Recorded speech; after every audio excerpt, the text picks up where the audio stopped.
Hello everybody, I'm Bob and this is Thailand.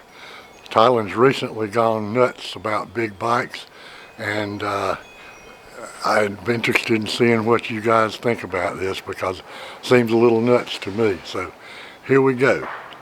Tell me what you think.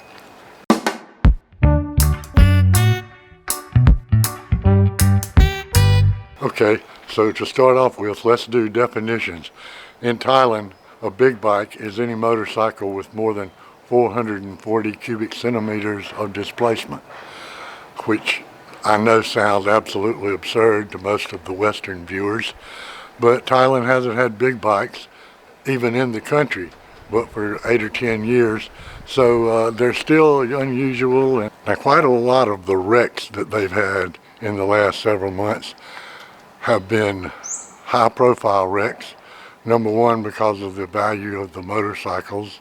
Number two, because a lot of the people that can afford these motorcycles, the actual 1,000 and 1,200s and whatnot, they tend to be high-profile people. One of the ones that was recently killed was the son of a record company executive, and one of them was 13 years old on a 1,000cc bike who plowed into some people. So Thailand does have a problem here. I'm far from convinced changing the type of licenses required is going to do much with the infrastructure like it is.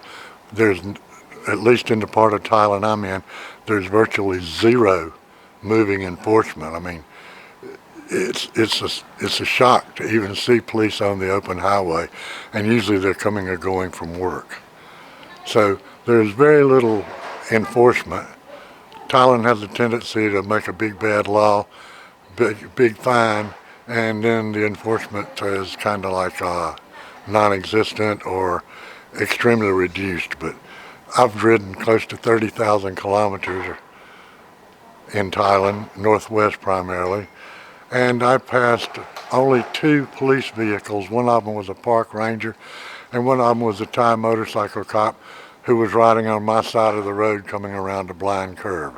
Now, Thailand does most of its official checking on licenses and helmets and stuff at checkpoints, and the location of them is usually pretty well known to Thais, so primarily they affect foreigners more than they do the locals, although the foreigners are more likely to be wearing a helmet than the locals who rarely put one on. Some of the rental places have crash suits, but it's warm enough in Thailand to where a lot of people don't wear them.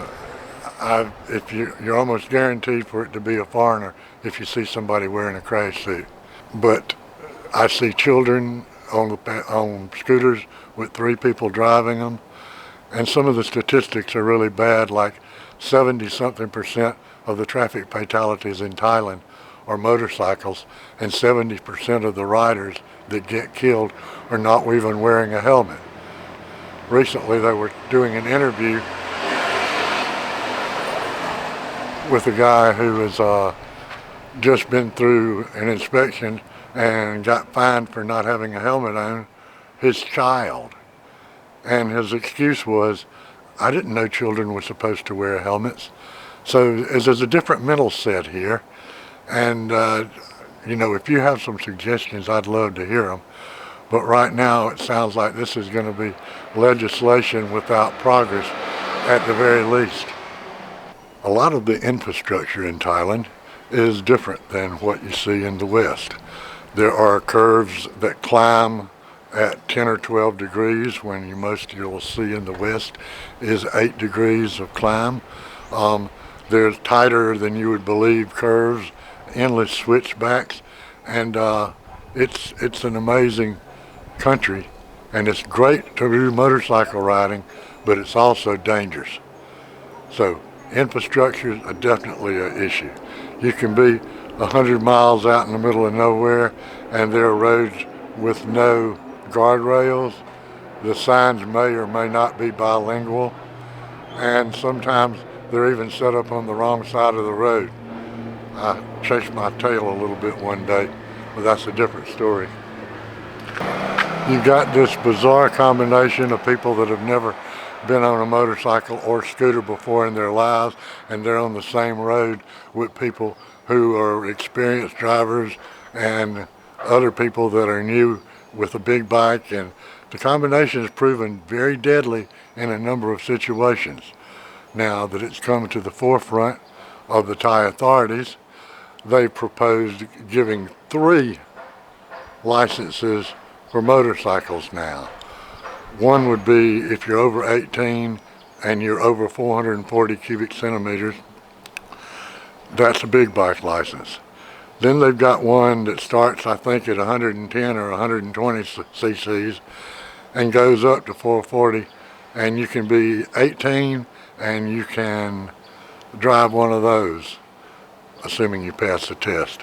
And then there's another one for people as young as 15, and they can drive up to 110 cc's, so that puts them in some of the slowest stuff on the road. Now, Thailand lives on the corner of 2 different worlds. You've got more tourists here on scooters and motorcycles that have never ridden one before in their lives. You got people that were born on them and have done this all your life, and they've also got some of the best sport bike runs in the world. The one I live on, the Mae Hong Son Loop, has 1,846 curves in about 350 miles, and there's a bunch of other good stuff here too.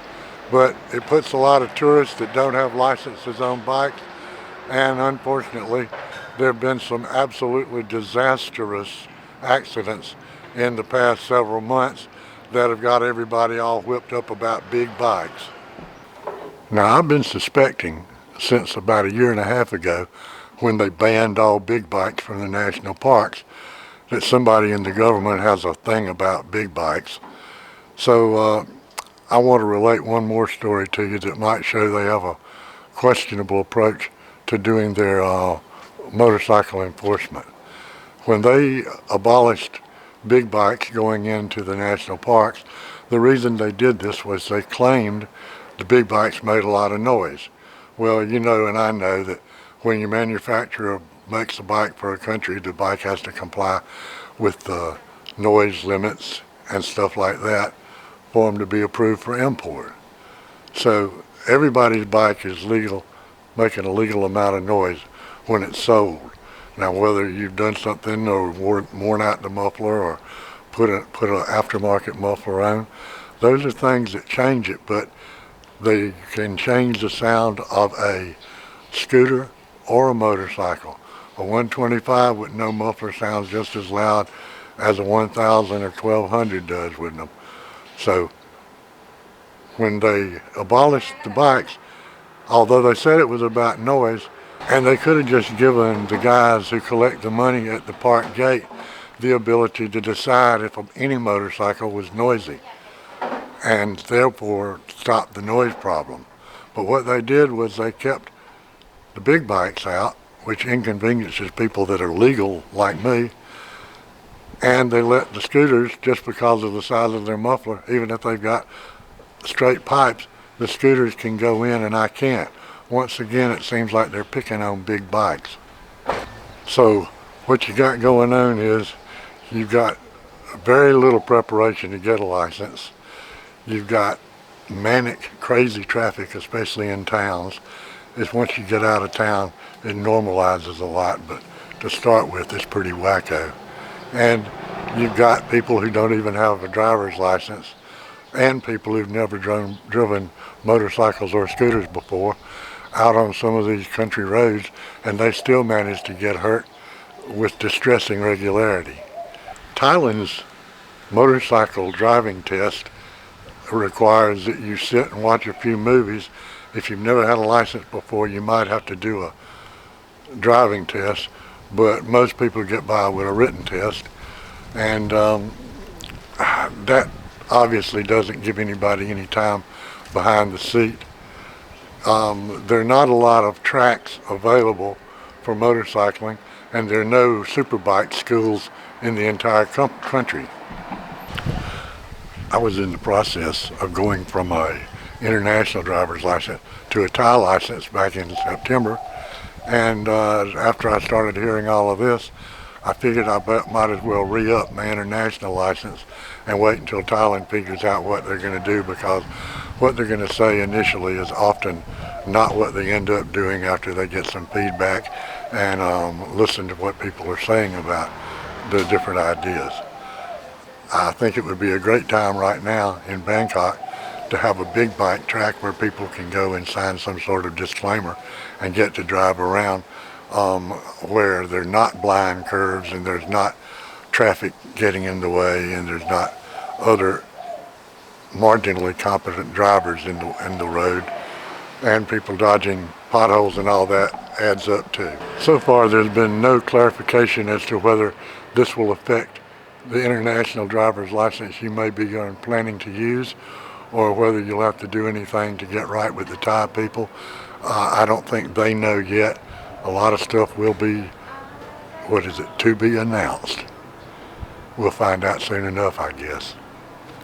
Now the only thing that's occurred to me that would help is getting people more on motorcycles they're going to ride. So maybe if somebody's had a license from 15 to 18 for a small vehicle, that gives them ability to buy a larger one. But they should stop. It should be against the law to sell a motorcycle over a big bike to somebody who's not old enough to drive it.